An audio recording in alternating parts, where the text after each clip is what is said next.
Dr. Bob. Look, I'm getting my audio hardware set up, and this new set, I have to sync it. Something's wrong. So we're using the camera audio, and I hope it comes through good for all the patrons and everybody on YouTube. But I have an anonymous source that's helped donate to the Bart Ehrman interview that I did, and he wanted to know about Morton Smith's Secret Gospel of Mark.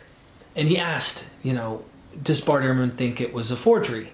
And of course, he does. And I know that you said you do too as well. But can you maybe go into this, give us a little more on why you think that it was a forgery? Well, I'm in the odd position of thinking that it is a forgery, but hoping it's not. Because the implications of it being genuine are broader than, not as broad as Smith himself argued, because he used it as the basis for arguing for an original libertine Gnostic Christianity, and I don't think that's compelling. But if it is, let me just say why I hope it is, how it fits into other theories. It's like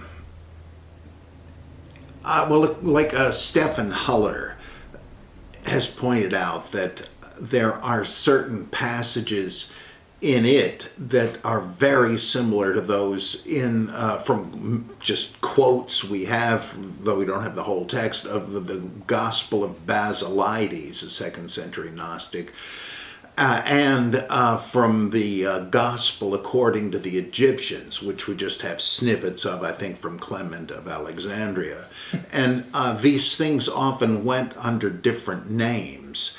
And in fact, there are 2 different Gospels according to the Egyptians. There's a Nag Hammadi one, but that's not the one in question. Well, Stephen Huller argues that all 3 of these names, Gospel according to the Egyptians, Gospel of Basilides, and the Secret Gospel of Mark, were the same document. And that's not at all implausible. In fact, Basilides supposedly was a disciple of the amanuensis, the secretary of the Apostle Peter. And that's what they say about Mark, right? That he was basically the amanuensis of Peter. So there's some sort of possible connection there. We know that Basilides visited... No, I'm sorry, a disciple of his, Marcelina, went to Rome and saw Polycarp there, Polycarp of Smyrna, who we know was a hater of Marcion, and that it stands to reason she would have brought her sect's gospel with her. Now, to switch over to Polycarp, if he was the ecclesiastical redactor who wrote the pastoral epistles and the Acts of the Apostles and souped up the original shorter text we call Luke, if David Drobish is right, that it was Polycarp who put together the 27-book New Testament list, adapting heretical gospels and epistle sources to make them palatable to Orthodox Catholic readers, it kind of looks like he is the one that would have added anti-Marcionite material to Matthew, because it sure sounds, like in the keynote address, the Sermon on the Mount, that Jesus starts right out and says, don't believe those people that say, I have come to abolish the scriptures, basically. He says the law and the prophets. That's the way they refer to what we call the Old Testament, right? He's talking about people that say Jesus came to abolish the Old Testament. Who said that? Did Paul say that? We usually think of it as anti-Pauline, but he doesn't say that. But Marcion did. And so it sounds kind of like he is, that the redactor of Matthew, and we can show there were a couple of stages of redaction in Matthew, and if he was the guy that souped up the Gospel of Luke and added stuff to connect it with the Old Testament and to refute Marcion and so on. And if he was the Catholicizing ecclesiastical redactor of John, because some people said that, it's a Gnostic gospel written by Cerinthus, which might be true. I think it was a Gnostic gospel. Then what did he do to Mark? Well, if partisans of the secret gospel theory are correct, like Crossan and I believe Helmut Kester, and others believe that this actually was the longer original of Mark, then who chopped it? Well, that would be Polycarp again, to get rid of this weird sounding stuff about Jesus initiating this guy through a secret rite of baptism and all that. And we want to cut that out. I mean, Clement, if that letter, ostensibly from Clement of Alexandria to the unknown Theodore, I believe it is, if that is authentic, he was talking about a safe, short version of Mark, but also a longer one that more advanced Christians could be allowed to read. Well, that would sure fit into this pattern of Polycarp editing the Gospels that he put together. And that would also imply that whoever Mark the evangelist was, that he was actually perhaps Basilides, the Gnostic. That is so fascinating to me.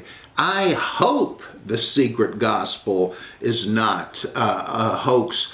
But now on the other side, I think there's a strong argument that it was. For instance, the letter of Clement, ostensibly,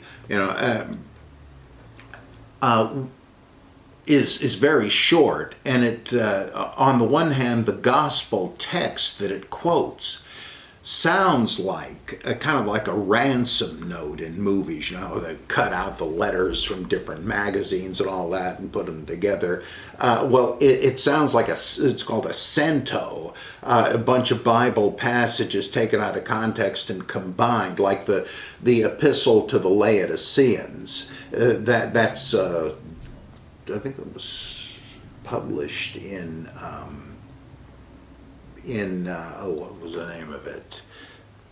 One edition of the New Testament, because it's supposed to be a letter by Paul, but in fact it's just a bunch of lines from Philippians and Ephesians and all that glued together. Of course, that's also what Ephesians is. Every line of it appears to be from a different Pauline epistle plus the Septuagint. Every line. Wow. Edgar Goodspeed constructed a synopsis of Ephesians and the sources. Once you see it, you cannot doubt. I gotta read that. Yeah, it's amazing. And I actually, just real quick on that, I asked Dr. Bart Ehrman at the end of that interview, I said, one thing, because I was done with all the questions that everyone had, and I said, I have to say, out of your book, Forgery, Counter-Forgery, what I loved is how you set up pseudo-James versus pseudo-Paul. And it's so amazing that two guys that aren't even really the guys that they're saying that they are fighting here. And you've got James arguing against Ephesians, and Ephesians isn't even Paul. Now, of course, he's arguing against Romans, isn't he? He said Ephesians, too. So well, there are 4 statements in James that appear to be direct rejoinders to 4 statements in the same order in a single context in Romans. But then again, I don't think he wrote that either. Right. But I know Bart was measuring me for a straitjacket once I said stuff like that. But anyhow, yeah, so the Clement's secret gospel of Mark is obviously, it appears to be a cento, and therefore an attempt to make it sound like Mark by just taking it all from Mark in different places and a couple other ones. So that really raises alarms. But just as bad, if not worse, is the fact that the distinctive Clement of Alexandria vocabulary is just too thickly clustered in this brief amount of text supposedly by Clement. It's like you can look at all the extant works of Clement, and there's a good bit of them, and see what his favorite words were. So what was characteristic Clementine vocabulary? Well, way too much of it appears in this brief text of this supposed letter, which makes it look like, again, somebody is trying too hard to make it look like genuine Clementine text.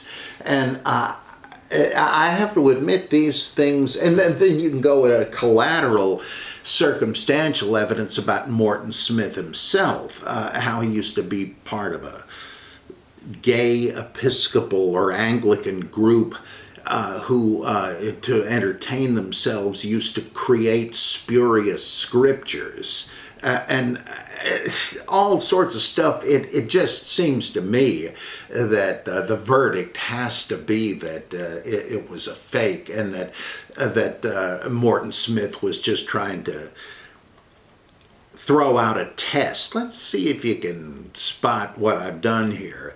And so I have to think he did. But Stephen Huller, he just swears that it's authentic. And he has interesting arguments too, but I don't know that they, I can't recall them all at the moment. But I hope he's right. But of course I can't, really hinge anything on this because it's way up in the air as far as I'm concerned. Probably not right, not authentic. In fact, I'm afraid Richard J. Arthur, a colleague of mine at the Jesus Seminar, now gone sadly, he was convinced that the much ballyhooed Gospel of Judas was a modern fake.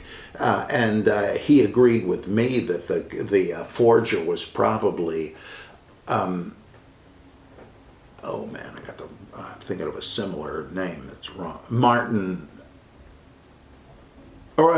Meyer, I believe, who did his own surprisingly readable translation of the Nag Hammadi texts. I mean, you read the one that was published first that's more literal, what the heck is this? And he did a much more easily readable version. Well, he was a wit, and I knew him a little from the seminar, and he was asked once during the initial furor over the Gospel of Judas, is there anybody who could have forged this? Anybody with the knowledge? And he said, well, nobody who's not on this team of scholars he was a part of. And I take that as a wink. And then and Meyer was a member of it. And so as soon as Dick Arthur told me that, I said, I bet it was Marvin Myers. And he said, yeah, he thinks so. And he goes into why he thinks so, but that's one I think is very likely spurious also. But the arguments against secret Mark and the defenses of it that I have read, one guy argues that it's wrong to call it secret Mark, that it's really just a longer version, and he tries to explain how Clement didn't mean it was held in reserve. You had to have a vaccination passport to go in and read it. I did a long review of that, and I said, I think this argument is spurious. So, but I don't know. So he's arguing for its originality, and I hope he's right, but I don't think so. So then the final icing on the cake would be to contact their family members and to say, so they're no longer with us. Did he ever confide in you and tell you the truth? Yeah. I don't think there's anybody available for Morton Smith's sake, but for Marvin Meyer there might be. It'd be interesting to see if they go, well, before he went, he did tell us some things, and I'd like to let you know. Or he swore on everything as he went. You know what I mean? Like, be interesting. Thank you, Dr. Bob.